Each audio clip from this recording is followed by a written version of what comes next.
the last kind word I hear my daddy say. And we would like to say welcome to Mykerus. Mykerus, glad you called in. Thank you. Yeah, you said you expressed interest in the slime pit that you want to call, and I just put the post up of the show posts, and I got actually there were some people that weren't too happy that I posted it there. I should have just sent it to you directly. But thanks for calling in. Yeah, I heard what you were saying about it earlier. You got the names right eventually. Sorry. Sorry, I'm kind of tired here. Sorry about that. I know that feeling.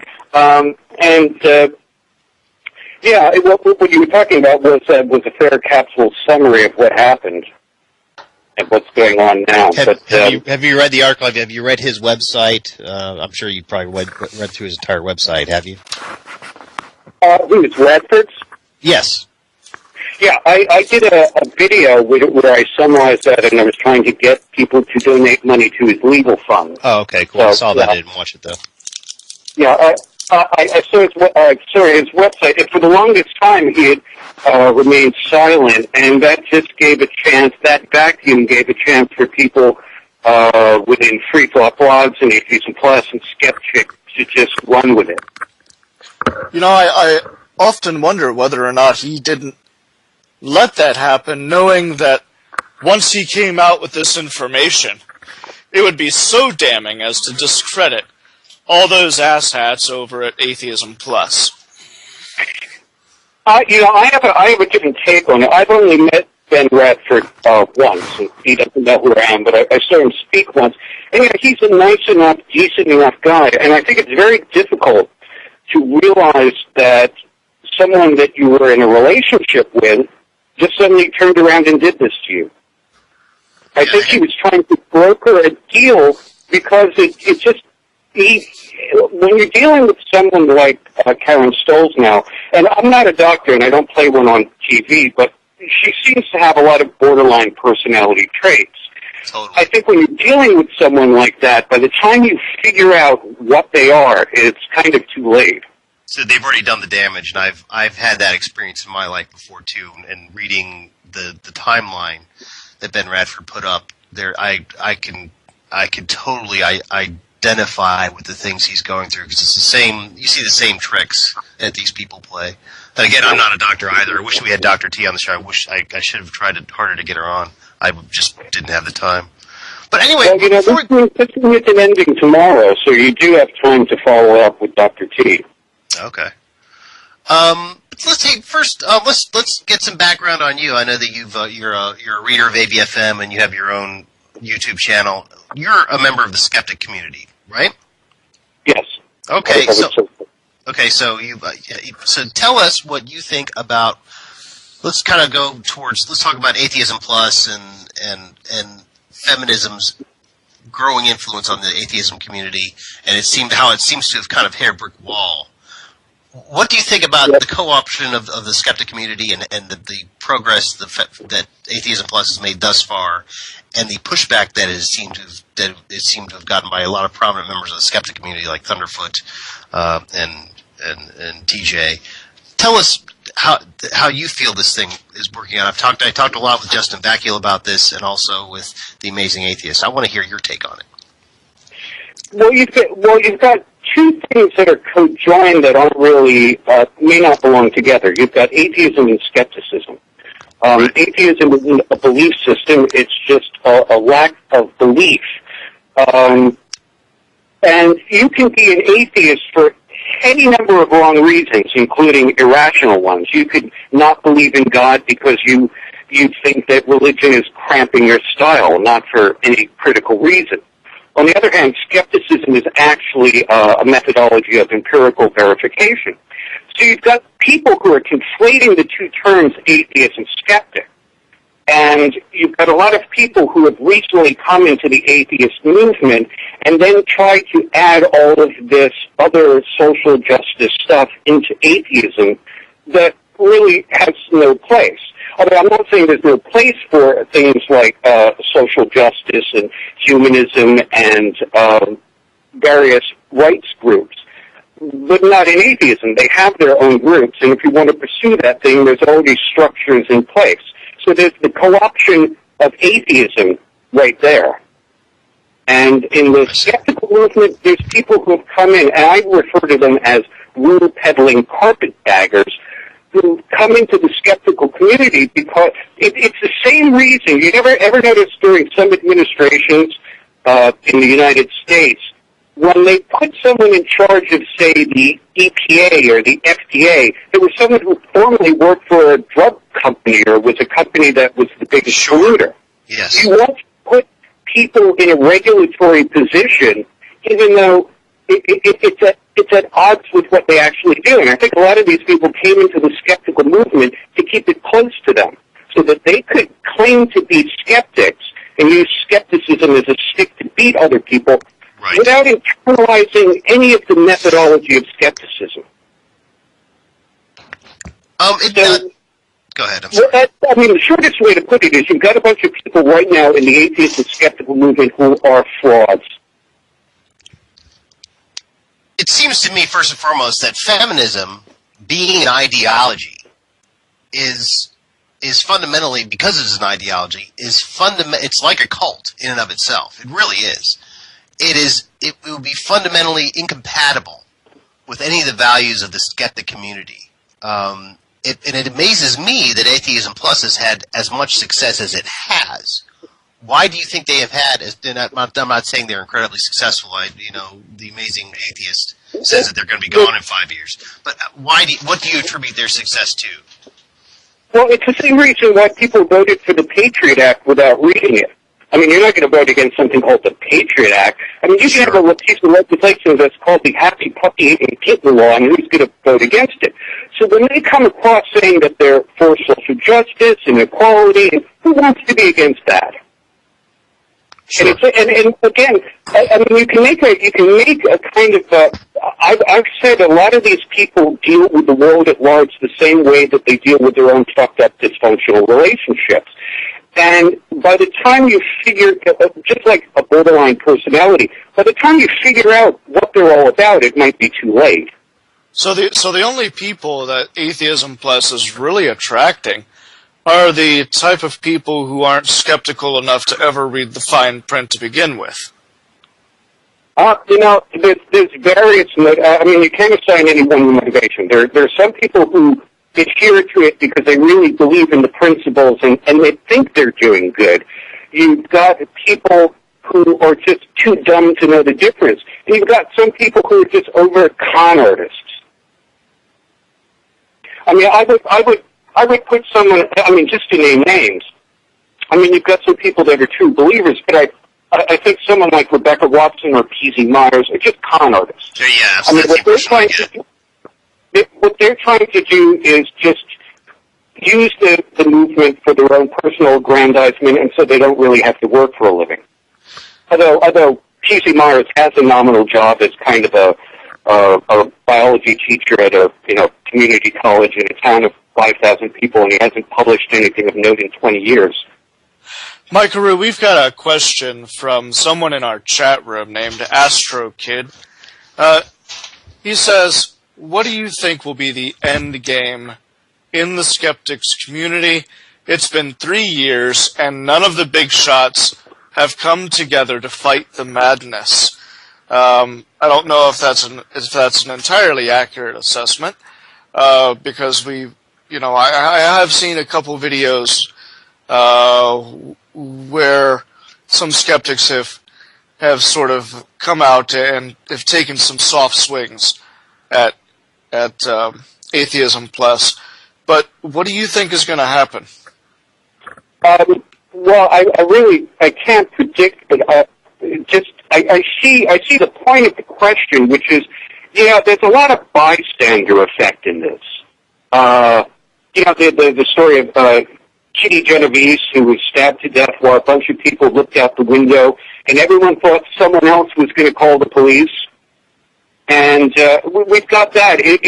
When people see other people being attacked, they don't want to get involved, and they figure, well, someone else will do something about it, but no one else is going to do something about it. And the case with Ben Radford is, I mean, this really is a test case on a lot of levels, because if people don't do something about this, they're not going to do anything about anything. Right. I mean, this is so egregious, and it's so clear that he's a victim of a false accusation and evidence that was fraudulent. But, I mean, to take how they're dealing with this, you could take the Center for Inquiry, which did a nominal investigation of some of the claims that Stollznow made, and it seems as though they wanted to split the difference. They didn't really believe that he had done anything wrong, but based upon her forged emails, they claim that he sent inappropriate emails. So they censored him just enough to make it seem as though they were willing to kind of throw him slightly under the bus for the sake of appearances. And I mean, that's got to stop everyone, saying, because it's like the aphorism that was about I hate to Godwin it by bringing up the Third Reich, but people say, they came after the gypsies and I did nothing because I was not a gypsy. And then finally, they come after you and there's no one to stand up for you. And people have to start standing up for people against this kind of abuse and dogpiling and witch hunting, just on principle. Do you think that's happening? I mean, aside from yourself, and I know that there have been some very vocal supporters of Radford. Do you see people who formerly threw him under a bus, actually vocalizing, second thoughts or regret that they actually did this to any extent? Well, there's still a lot of people that are conciliatory, and there's a lot of people that respond to the claims that if you disagree with any of these people, you're against equality or you're a misogynist, and sure. They'll go for that. And there's people who are just so enamored with their own image of being, conciliatory and the only adult in the room and reasonable, that they'll keep trying to engage these people in rational discourse when they've long ago proven that they're incapable of it. But the end game is either people do something about these carpetbaggers, these people attacking other people, making false accusations, or the atheist and skeptical movement will die. At least the online version of it will. And if that's the case, then it deserves to. Well, yeah, this is, that's the economics of the free market apply to ideas as well. For those who are interested in helping Ben Radford, go to Rocket Hub. The site is Rocket Hub, and look for the Ben Radford Legal Fund. For those of you who are in chat, I'm placing that in there. And look, folks, anything helps. $5 here, $10 there. He's 47% of the way towards the goal for this project. And look, I'm pretty damn sure he's probably going to be paying a hell of a lot more out of pocket for his lawyers and the defense of what's going on than what this project can raise, even if it is successful. But go in, show your support. Yeah, help this guy Ben Radford out. Go to Rocket Hub, Ben Radford Legal Fund. Let's talk about Stollznow's fundraising efforts on the Indiegogo page. She has already raised nearly $60,000 in just the short time that it's been there. Is it? Do you think all this money is coming from her friends in the skeptic community, or do you think it's? Whenever I see a dollar sign that big, I can't help but think that some foundation kicked in $5,000 or so. But first of all, what do you think about the amount of money because $60,000 is a lot of money. What do you think about the amount of money she's raised so far? And also, there have been people I've seen comments saying that Indiegogo should take this down because clearly this is fraudulent. There's way too much documentation on Beb's website for them to ignore this. What do you think about that as well? Well, these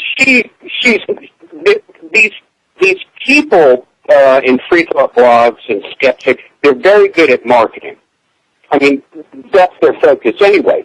And Stollznow has marketed this as she being not only giving money to help her as a victim of sexual harassment, Right. but it's a general appeal to aid for victims of sexual harassment. And when she initially started the fundraiser, she had a goal of $30,000, and then she said she would donate whatever extra money to some other organization, and that fell through the cracks very quickly.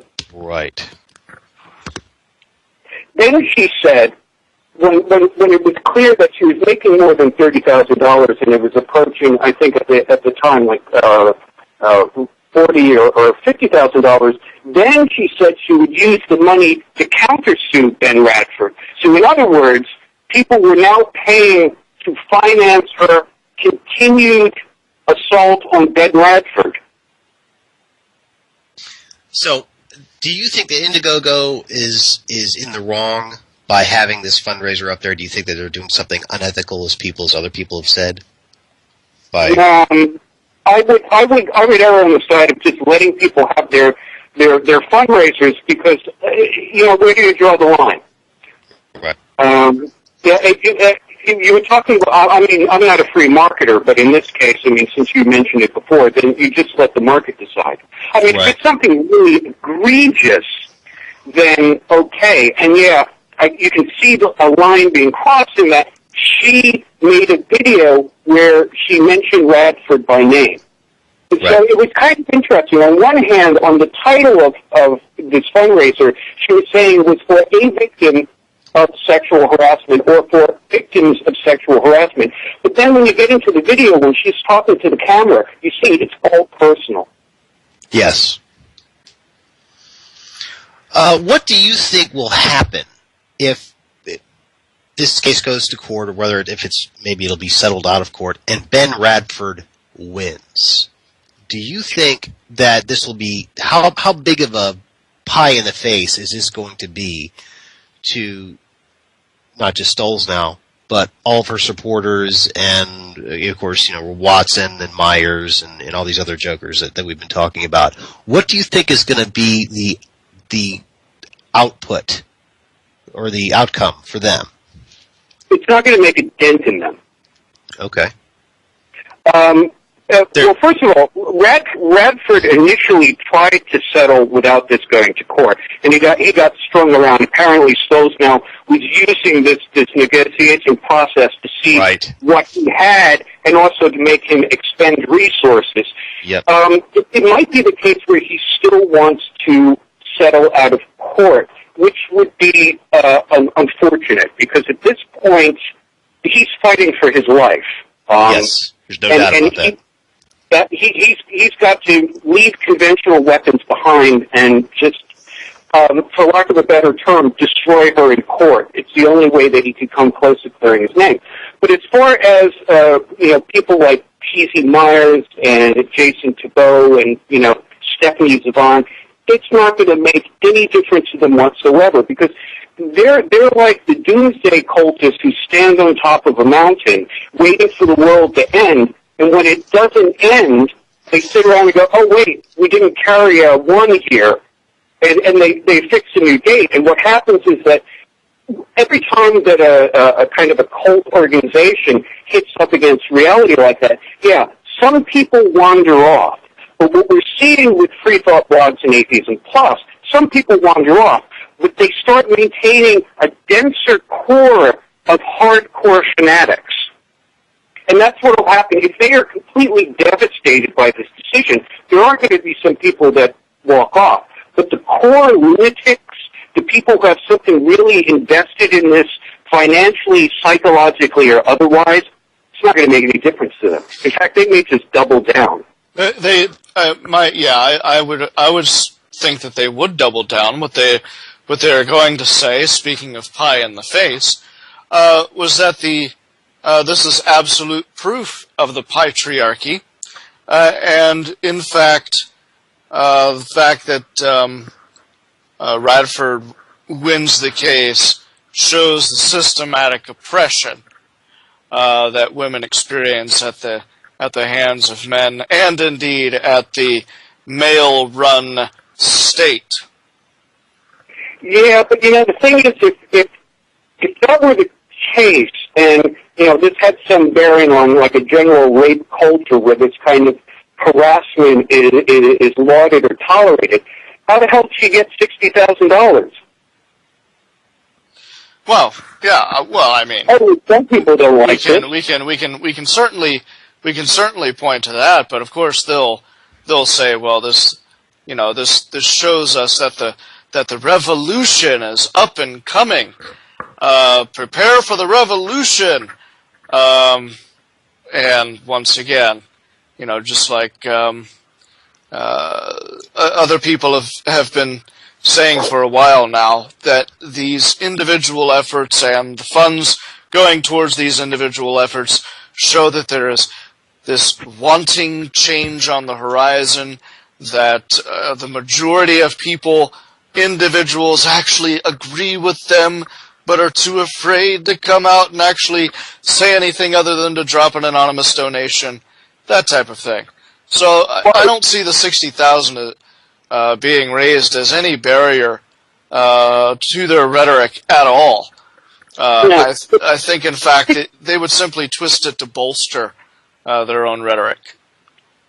I think what this shows is the danger of trying to establish test cases like this, trying to use these sort of things to prove some larger societal point, in which Ben Radford becomes sort of the poster boy for harassers, and there's a greater social good in his destruction. When in fact, from Stollznow's point of view, this could have snowballed out of control, as she told a few people, and it might have been that she might have been limited in these accusations to, trying to hide from her husband that she was still pursuing a sexual relationship with Radford while she was engaged. It could have been limited to because they had to split their time on a podcast, Radford and Stollznow, Monster Talk. It could be just that she started these accusations with CFI just to get him off the podcast. Well, yeah, because he did the accusations. He seemed to start having trouble with her when he accused her of not pulling her weight on the podcast to the other co-host. He said, "Listen, she's not pulling her weight," and the other guy agreed with her. So I guess that's a big red flag there. So, and again, of course, there's the wanting an alibi for wanting to carry on an affair with Ben, even after she was engaged. I think that I thought that I had saw it on the website somewhere that she was actually still trying to pursue something even after she was married to the guy. So you're theorizing. It was bad enough for what Stollznow did to Radford on a personal level. But then you've got people running around like Amanda Marcotte and P.Z. Myers that are now using this as a sort of a Reichstag fire, right, to put their own agenda. Right. That's the dangerous part. Let's talk for a minute about the actual damage this has done to Ben Radford. Now, we know that he's lost a lot of friends. I don't know to what extent, I don't know fully to what extent this has affected his employment life. To your knowledge, is this guy really scraping for money right now? Does he have a hard time getting work now because of this? I don't know. I know you only met him once, but... Well, this is just what I know from second and third hand sources. But obviously, it's hurt his standing in the community. But more than that, in the age of Google, the fact that his name is associated. In fact, if you Google Ben Radford, the first thing that's going to come up are some articles from Skeptic calling him a sexual harasser. Right. I mean, and that's never going away ever. No, that will never go away. No. You would hope that people would be more careful about making these sort of, using someone as a prop for their agenda, but they don't care. No, obviously they don't. And I just to add to this, I myself have been the victim of false accusation in a professional environment, And I can tell you that it never goes away. You know, you'll never, it's once that gets out there, it sticks with you forever. And that's why I think it's very, very important that Radford sues for every single dime he can get. Not just to make a point, but to try to salvage his life. Because this kind of thing, it just never stops. It never goes away. Well, he's got to use the courts to not to show he's not guilty, but to prove him innocent. Right, absolutely. He's got to. Which is possible in a civil case like he's bringing. Sure.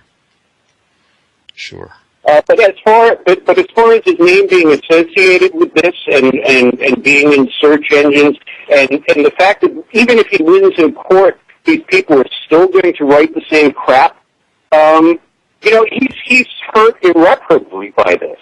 And I don't see any that going away. It's a scarlet letter. Right. And this is, you know, this is one of the things we do have a tendency to talk about, is the fact that there's always this cloud that hangs over an individual who's been accused of these types of crimes for the rest of their lives. Where is his actual justice? I mean, even if he wins the case, this is a civil case, not a criminal case.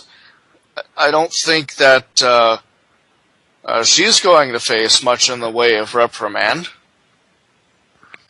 No. It's also fair to say that she will probably never. She's got enough supporters, and of course, there's all these people that have been rooting for her for the entire time.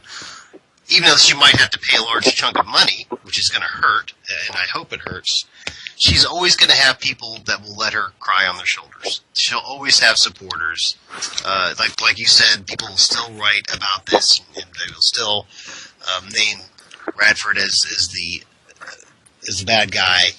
So she's not going to pay the consequences that she really should pay, even though she is going to pay a lot of money if Radford wins, which he will. And the people that perpetrated this with Free Thought Blogs and Atheism Plus and Skeptics, I mean, they never have to admit they're wrong. They put things into place like blocking people on Twitter or P.Z. Myers comment threads where he'll go in and he'll remove any comments critical to him and then or ban someone and then keep talking about them as if their lack of response is because they don't have a response to him, not because he banned them. These people are put into place actual structures so they never have to face the fact that they're wrong.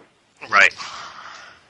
Let's talk about the Center for Inquiry. People post on there in defense of Ben all the time. I've seen in some postings that Lindsay has put up, people were actually supportive of Ben, saying you really shouldn't say these things about Radford because there's clear indication that there's a problem here, that she lied, and this is just the thing that these atheism plus people do. So, what do you think? I mean, how do you think this is a question? How do you think the Center for Inquiry is going to react when Radford goes to gate? The Center for Inquiry is going to do whatever is necessary to cover their ass. Do you think they'll write a retraction or something? Do you think they'll say, hey, listen, we're sorry, we wrote these things about Radford, clearly we were wrong? Do you think, I would hope they would have it within themselves to do that. If they write a retraction, it's going to be in the most spineless, legalistic language possible. You know, the Center for Inquiry or previously PsyCop was founded by a noted skeptic, Hertz, and they wrested control of it for him. He got to see his organization co-opted before he died. Really? So, I mean, they put lawyers and ideologues in charge of the Center for Inquiry. So, these people weren't atheism plus people, obviously. They were just people who were these people. Yeah. Well, you've got someone like who's their executive director, Melody Hensley, who is hysterical. She claimed that she has a habit of writing nasty things about people on Twitter, particularly about other women. It's almost like a mean girl clique. And then when people push back, she has to hit the fainting couch. She's even claimed that Twitter gave her post-traumatic stress disorder. And that's their executive director. So, I mean, what kind of response do you think you're going to get from CFI? Yeah, well, I mean, it just seems to me that Ron Lindsay's a reasonable guy from what I've read. Even though he's kind of thrown Radford under the bus, but it just seems that I don't know. I would have hoped from him at least to have some sort of apologetic retraction, saying, I jumped the gun here or something.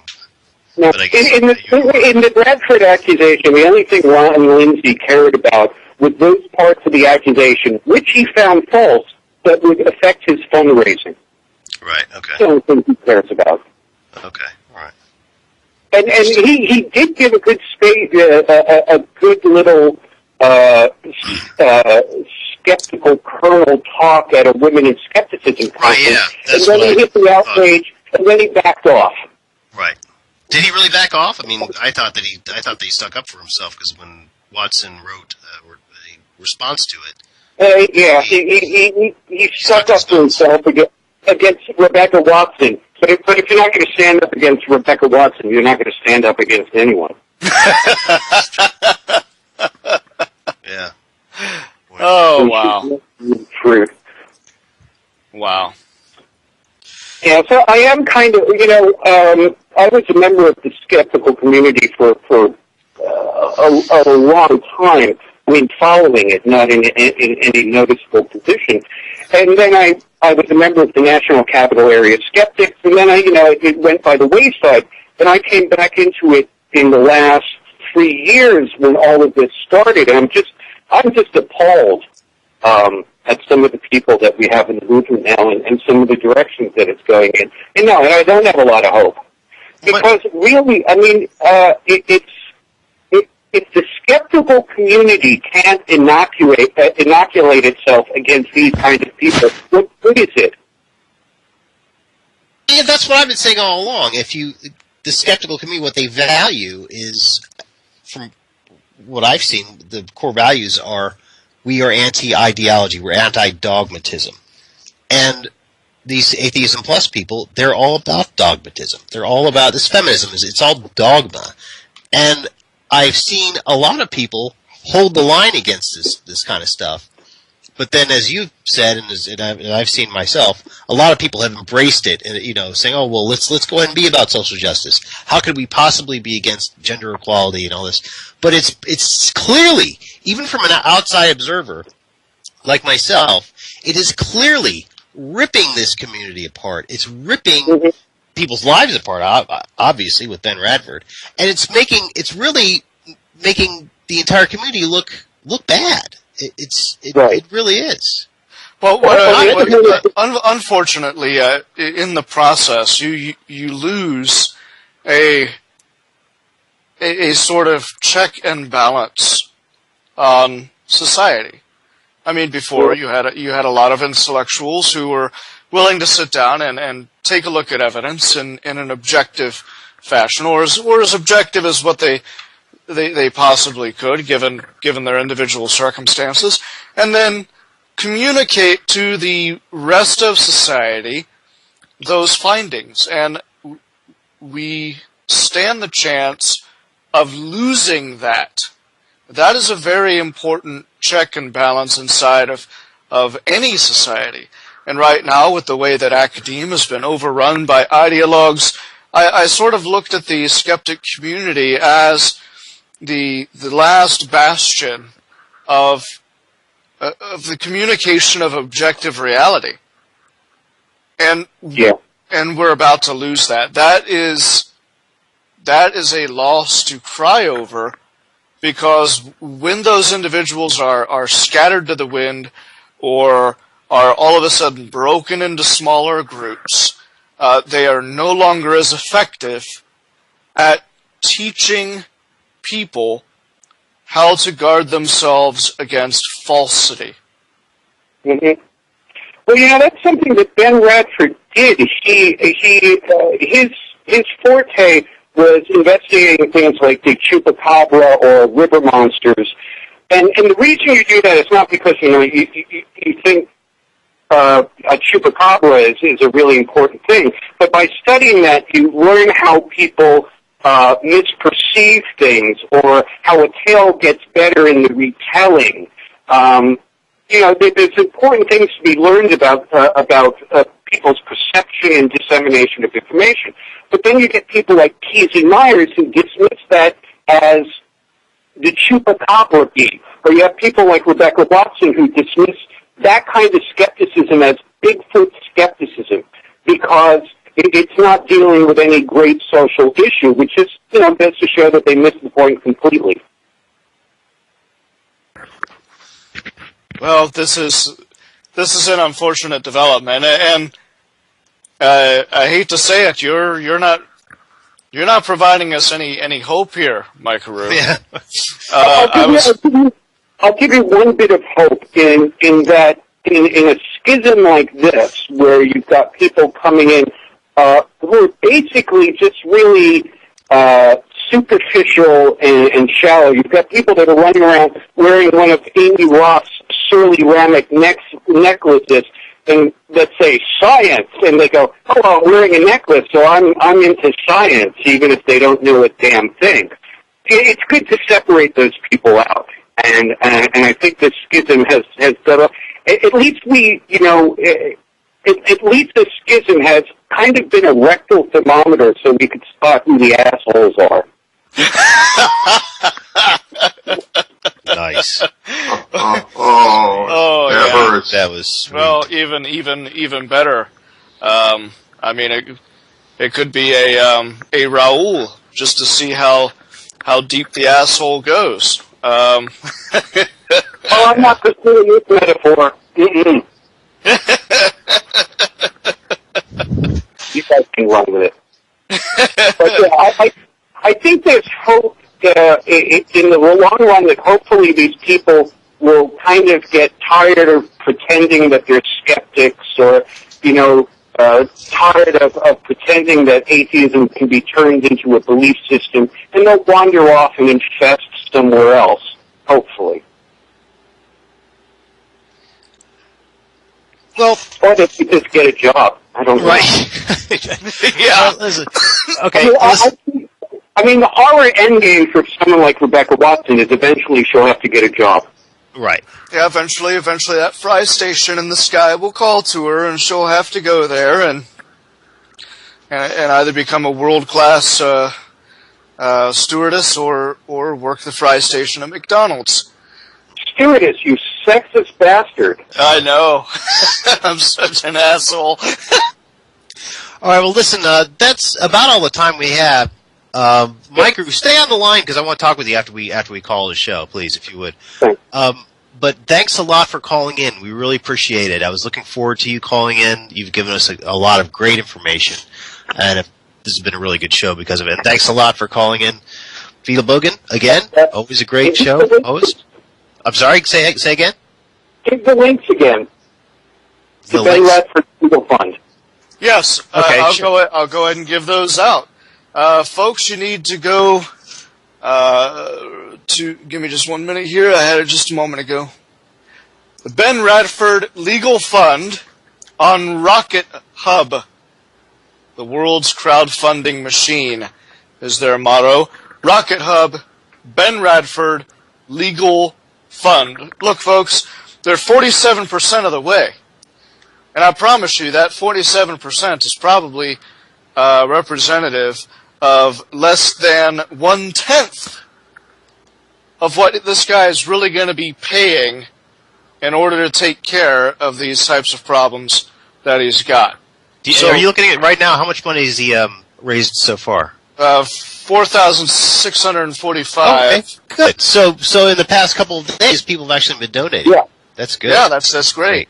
Please, people, please consider donating to this. This really is important. Look, that he has some resources to deal with when he goes into battle here, because this really is a big deal. And look, this is really a matter of putting your money where your mouth is, as far as the idea of helping men and boys, especially with a clear-cut case like this. I mean, Yeah.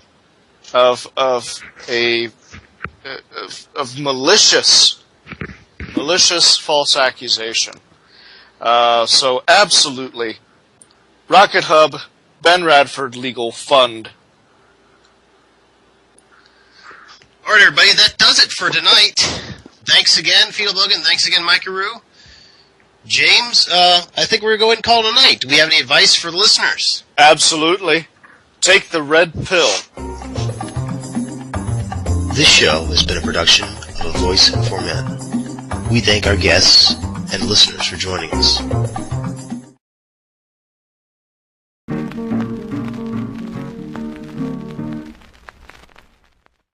But she seems to have a lot of borderline personality traits. Totally. I think when you're dealing with someone like that, by the time you figure out what they are, it's kind of too late.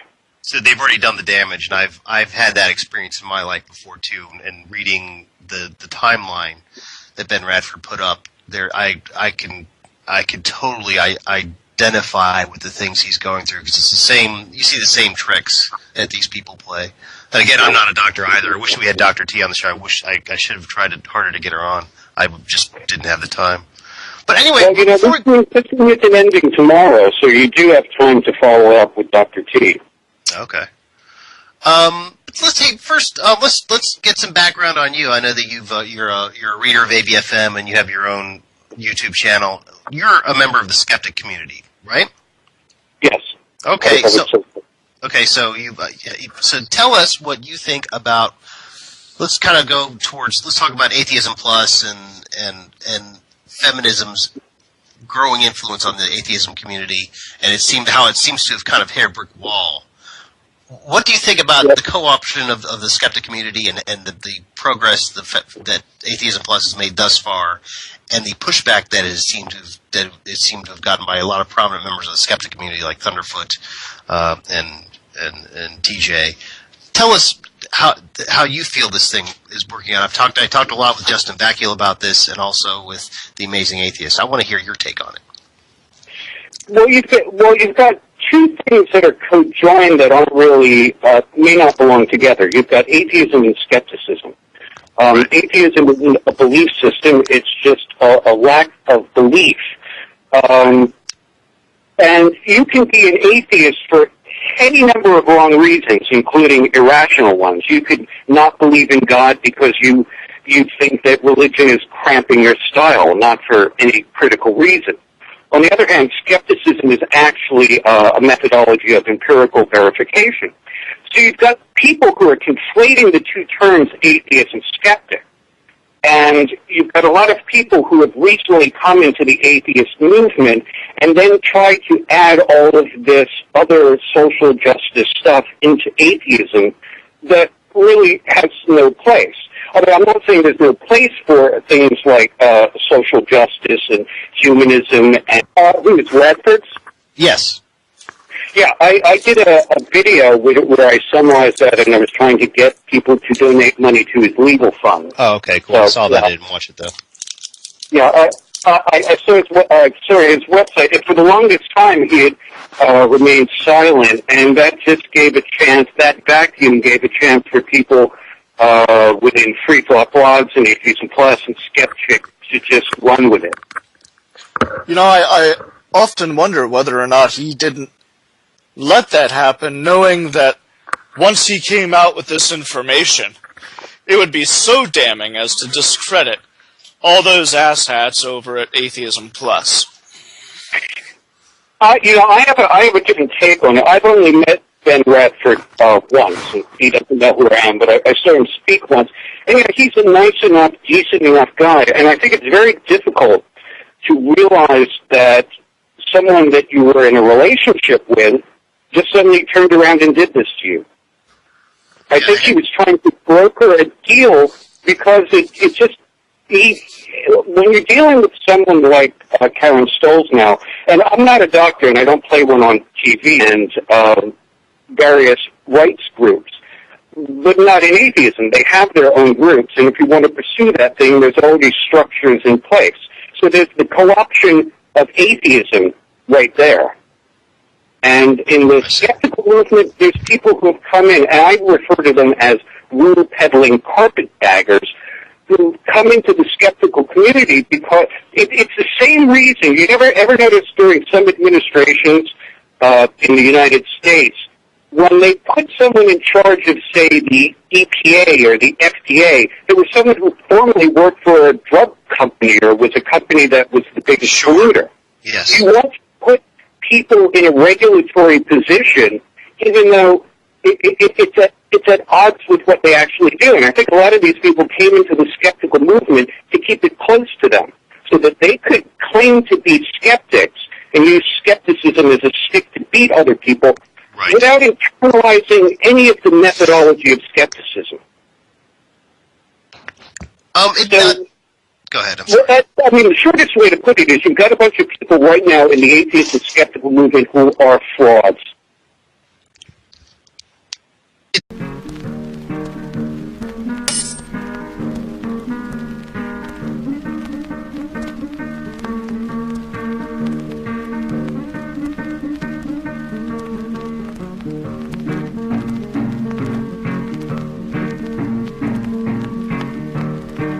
The last kind word I hear my daddy say. And we would like to say welcome to Mykerus. Mykerus, glad you called in. Thank you. Yeah, you said you expressed interest in the slime pit that you want to call, and I just put the post up of the show posts, and I got some, actually there were some people that weren't too happy that I posted it there. I should have just sent it to you directly. But thanks for calling in. Yeah, I heard what you were saying about it earlier. You got the names right eventually. Sorry. Sorry, I'm kind of tired here. Sorry about that. I know that feeling. What you were talking about was a fair capsule summary of what happened and what's going on now.